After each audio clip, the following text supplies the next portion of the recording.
Welcome back, boys and some girls. Once again, I'm sharing with you some tips and some information I found out while playing a singular hero for a while. This time, it's Jeff. As in every video in this series already, if you watched it, great, you know. If you don't, I'll tell you right now. We always start with the short hero spotlight so people will know what the hero can even do if they don't already know. Then we move on to general playstyle, how you play the hero, and then we end it with some specific tips for the playstyle or for whatever there is. So if you're here only for the tips, skip to the timestamp on your screen. If not, enjoy the spotlight. Jeff's left click is a healing beam or a splash. You can heal through targets. Jeff's right click is an AoE projectile that does constant damage for the projectile and also does splash damage depending on the distance. Jeff's shift allows him to go underwater and also climbs walls and inclined ceilings. Jeff's E is a bubble that gives movement speed and healing. Jeff's ultimate is a big AoE who swallows everyone in range. It heals allies and kills enemies. 1, 2. Great, now that you met Jeff, not only when he hits you, we can move on to the general playstyle of how you play Jeff. Now, to play Jeff, there are two main ways. You can play him as a dedicated healer, or you can play him as a flanker, as a DPS. Playing as a healer makes you feel like you're holding back some kind of a beast that needs to be unleashed. But with a good team, it can feel good to just like heal bot and turn off your brain once in a while. On the other hand, playing as flanker Jeff, he is the nightmare fuel of many backliner. Combine the speed of Rocket the Raccoon with over 100 DPS right clicks, and you have a very annoying shark. Now add the fact that everyone hates Jeff for his ultimate, and you have a very easily tiltable enemy team, even if you don't really do a ton of damage or you get a ton of kills. Jeff is unique for the support class because he is very good at everything. He can be behind his team healing, and then a few seconds later he can be behind the enemies ulting them off the map. It all depends on the player's ability and his intentions. Though I wouldn't recommend flanking when you're a duo or a solo support unless it's the very last seconds and you have a very good chance that your ultimate will take a big chunk of the enemy team off. For healer Jeff, most of the time just stay behind your team and heal.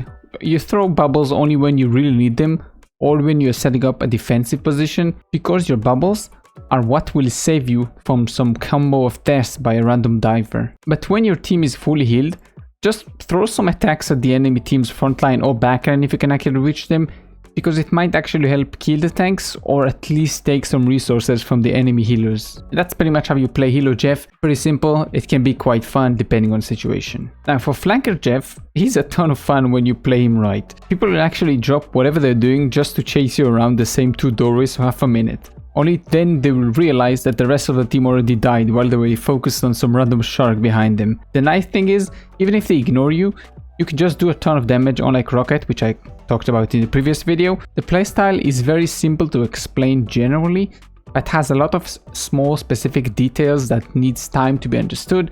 So I won't try to give you every last detail, only the big ones. So like most flankers, just try to stay out of sight. With Jeff it's super easy because you're so small and you can actually swim on walls and inclined ceilings. So just get behind the enemies, don't dive and start killing, just do a few shots and then run to hide. Either way you have won. If they come for you, then the rest of their team will be left alone. If they won't, then you can resume annoying them from a defensive position. If you survive long enough and become enough of a menace, then you will win, because stats don't matter a lot in the long run. As long as you have the objective and card in your possession, then just stall for time. Assassinate the healers and just have fun. Your self-sustain as Jeff is what allows you to do this so easily. When you combine your underwater swimming and your bubbles, it's insane. Unless you become the focus for the whole of the team, which is again is good for you in the long run, then you can probably survive indefinitely. Now we can move on to the tips.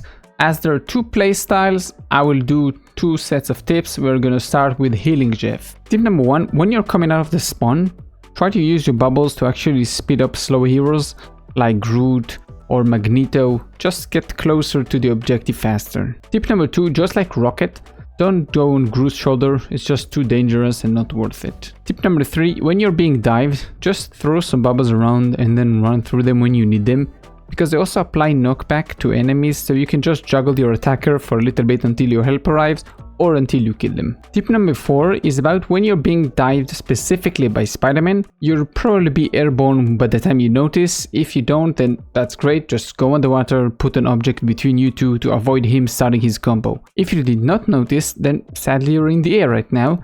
You can just spit to bubble below you and then press shift to just drop faster into the bubbles and then just return fire if you need to. You will either escape or die. Tip number 5, when you're running out of the main healing, you can just supplement it with a few bubbles to negate big damage, only for a little bit though. You need to aim between all of those that you want to heal because it's an AoE, and either pop the bubble yourself or actually aim the bubble at least at one of the allies so he will pop it. And don't count on your eyes to actually pop them themselves, they don't have the brain power to do so. Tip number 6, save your ultimate for team fights when you are sure you can actually leave your team for about 20 seconds without them dying. You can also put down a couple of bubbles before you go and ult. Now moving on to the flanker Jeff tips. Tip number 1, when you're fighting in the open, try to weave some bubbles into your combo to make sure you won't die.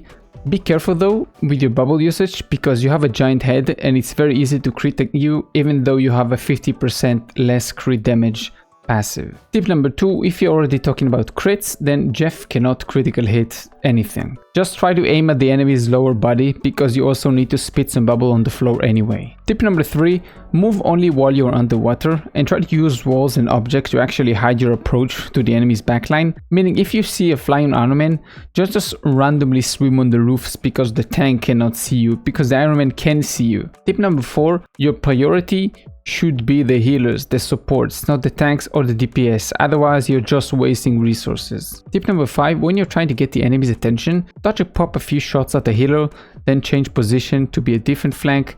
It's the best way to tilt players because 99% of the time nobody will come to help them unless they just came back from spawn. Tip number 6, it's not very used, but you actually do have a bite attack.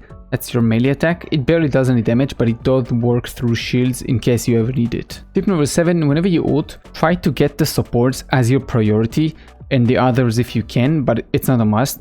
Everything else will collapse once the supports are dead. Tip number 8, when you team up with Luna, you can deal 5 more damage on hits, but the main effect of the team up is 15% slow. Try to use it whenever you're diving somebody to actually lower the chances of them escaping. And that's pretty much all I have to say about Jeff. I found some of this at least useful. I had a ton of fun playing as him. I'll probably play more again. He's probably gonna get a second episode in this series at some point in the future whenever I'm gonna do all of the characters, and then I'm probably gonna do a second round. Will most likely go back to him. And just saying, playing as flanker Jeff is a bit harder, both because your other supports don't really know what to do, then they focus damage and then your team loses healers. So you have to know or go into a team that actually knows and accept that you're going to do it, because if you just try to do it just casually solo queue, it's going to be a nightmare. And that's going to be it. I hope you enjoyed this fun. If you did, thank you. If you didn't, I want to know why, so I can improve. Besides that, keep us safe. See you in the next one. Bye bye.